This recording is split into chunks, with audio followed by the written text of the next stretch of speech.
लेकिन एक सेकंड তবে মুখ না দেখে নে বন্ধুর বাচ্চার কাছে একটা শিখতে গাঁজা গো একটা শিখে শিখে থেকে বড় হলে চুর হইবে চল বাড়ি থেকে ওয়াকার আছে আর এইটুকু বসি আছে গাঁজা খাইতেছে আর কয়দিন পরে এলে মদ খাওয়া শিখবি বড় হচ্ছি আমার খামো না এখন আগের মতো ছোট মদ আছি খাওয়ার কথা গুলো বড় হয়েছে আর কামের কথা করে ছোট আছে এলাম চল আগাও এলা বড় হইলে এলা চুর হইবি এক একটা ডাকাই থইবি আবার খারাই দেখে যা যা ওয়া নাও যা আমরা ও আমেলার মতো বসে বসে দেখবু সকালে ভুই খেরত যে কায়ে হাল বল সকালে সকাল কায় হচ্ছে তুই সারা মুই উঠছো হাল তুই না বলতে মুই বোবাইন পাগলা হচ্ছিস হ্যাঁ মুই পাগলা আছো সকালে উঠি গরুগুলা কাছালি কাটি দেন মেলো যে ধান খাই ভাঙিল মোরের কাম ছোক তোমার কাম করি লাগবে না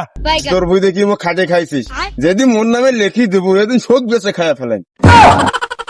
এই জন্য তো তোর নাম লিখে দিন রে ছোক ভুই তোর বড় ভাইয়ের নামে লিখে দিম হ্যাঁ ছগলে ভুই খালি মোর নামে লিখে দিস মুই ছগলে ভুই বেঁচে খাই বলাই দেখছিস তো বড় ভাইও মোর মতন ছলো ছলো নয়নে হাসি